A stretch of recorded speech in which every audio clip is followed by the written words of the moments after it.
घोटाले मामले में दिल्ली के मुख्यमंत्री अरविंद केजरीवाल आज भी ईडी के सामने पेश नहीं होंगे। आम आदमी पार्टी ने इसे राजनीति से प्रेरित बताते हुए केजरीवाल के पेश होने से साफ इनकार किया है। बड़ी खबर इस बीच की है, जहां पर यह लगातार तीसरा मौका है जब केजरीवाल ने ईडी के सामने पेश होने से इनकार कर दिया। इससे पहले केजरीवाल को पहली नोटिस नवंबर में भेजी गई थी, लेकिन वो पेश होने की बजाय विधानसभा चुनाव प्रचार में व्यस्त रहे। जबकि दूसरी नोटिस दिसंबर में भेजी गई, तब भी वो हाजिर होने की बजाय पंजाब में विपश्यना पर चले गए थे। और अब तीसरी नोटिस जब जनवरी में भेजी गई तो उन्होंने कहा कि ये राजनीति से ओतप्रोत है, इसलिए मैं नहीं जाऊंगा। यानी 3 बार बैक टू बैक ईडी की नोटिस, लेकिन तीनों बार अरविंद केजरीवाल ईडी के सामने पेश नहीं हुए, जिनसे सवाल जवाब किया जा सके दिल्ली शराब घोटाले के मामले में। अब इसको लेकर अरविंद केजरीवाल के ऊपर बीजेपी हमलावर दिखी।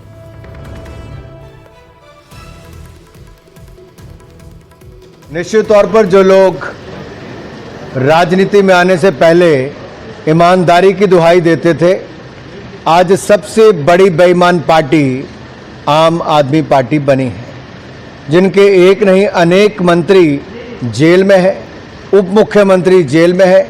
अब मुख्यमंत्री भ्रष्टाचार के मामले में ईडी के समन को बार बार नकार के हाजिर नहीं हो रहे हैं। इससे स्पष्ट दिखता है कि कहीं ना कहीं दाल में कुछ काला है, या तो पूरी दाल ही काली। झारखंड के मुख्यमंत्री हेमंत सोरेन के कई करीबी कारोबारियों के यहां ईडी की बड़ी कार्रवाई हुई। केंद्रीय जांच एजेंसी ईडी झारखंड में कई ठिकानों पर एक साथ छापेमारी कर रही है। जानकारी के मुताबिक ईडी विनोद कुमार नाम के एक आरोपी के यहां छापेमारी कर रही है और विनोद कुमार का रांची के राजनीतिक गलियारे में बहुत ही मजबूत कनेक्शन है।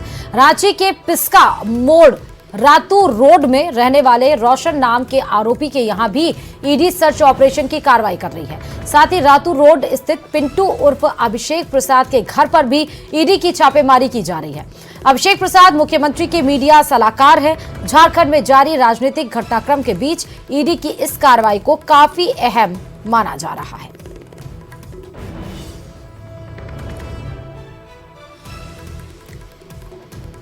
इस बीच श्रीगंगानगर से बड़ी खबर आपको बता दें कि श्रीकरणपुर चुनाव प्रचार का आखिरी दिन है आज, और आज शाम 6 बजे ही चुनाव प्रचार खत्म हो जाएगा। श्रीकरणपुर सीट पर 5 जनवरी को मतदान होना है। बीजेपी और कांग्रेस ने अपनी पूरी ताकत झोंक दी है कि उसके खेमे में ये सीट आ जाए। बीजेपी से मंत्री सुरेंद्र पाल टीटी है प्रत्याशी, जिसको बीजेपी ने पहले ही मंत्री पद की शपथ दिला दी है, जिससे सभी थे हैरान। और कांग्रेस से रुपिंदर पाल सिंह है उम्मीदवार, जो कि गुरमीत सिंह कुन्नर के बेटे हैं। गंगानगर जिले की श्रीकरणपुर विधानसभा सीट पर 5 जनवरी को होने जा रहे विधानसभा चुनावों का चुनाव प्रचार आज शाम 6 बजे थम जाएगा।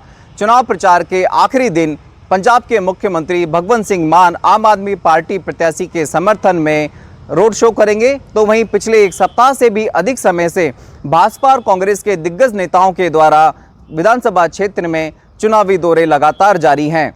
भाजपा प्रत्याशी के समर्थन में केंद्रीय मंत्री गजेंद्र सिंह शेखावत, अर्जुन राम मेघवाल सहित राजस्थान के मुख्यमंत्री भजन लाल शर्मा, भाजपा प्रदेश अध्यक्ष सीपी जोशी सहित हाल ही में मंत्रिमंडल में शामिल किए गए मंत्रियों का जमावड़ा और चुनाव प्रचार लगातार जारी है। तो वहीं कांग्रेस प्रत्याशी के समर्थन में भी पूर्व मुख्यमंत्री अशोक गहलोत, सचिन पायलट और पीसीसी चीफ गोविंद सिंह डोटासरा ने जनसंपर्क करते हुए चुनावी जनसभाओं को संबोधित करते हुए कांग्रेस के पक्ष में मतदान करने की अपील की।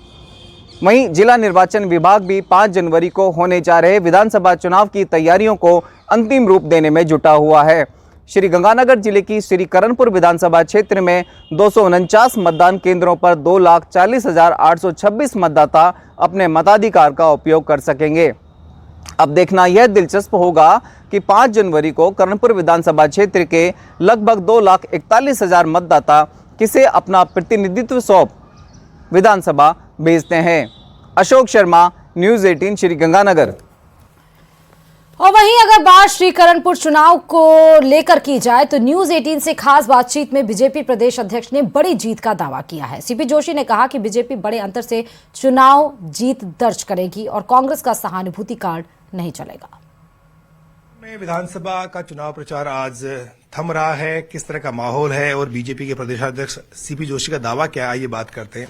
आप जाकर के आए हैं, माहौल देखा है, करणपुर की जनता कह क्या रही है? करणपुर में कमल खिलेगा, ये करणपुर की जनता ने तय कर लिया। उसके पीछे कारण है कि पिछले 5 वर्ष में कांग्रेस के कालखंड में जिन लोगों ने थानों की और दफ्तरों की दलाली की, जिस प्रकार से लोगों को परेशान किया, प्रताड़ित किया, और नशाबंदी जैसे मामले में हजारों युवाओं का भविष्य बर्बाद किया और 26 युवाओं ने तो मौत की घाट उतर गए। ऐसे में 5 वर्षों में चाहे फिरोजपुर फीडर हो, चाहे गंगनर वाला विषय हो, चाहे जल वितरण का हो, चाहे डेवलपमेंट का हो, सिर्फ नारे और वादे दिए। अब वहां की जनता को विश्वास है भारतीय जनता पार्टी के ऊपर।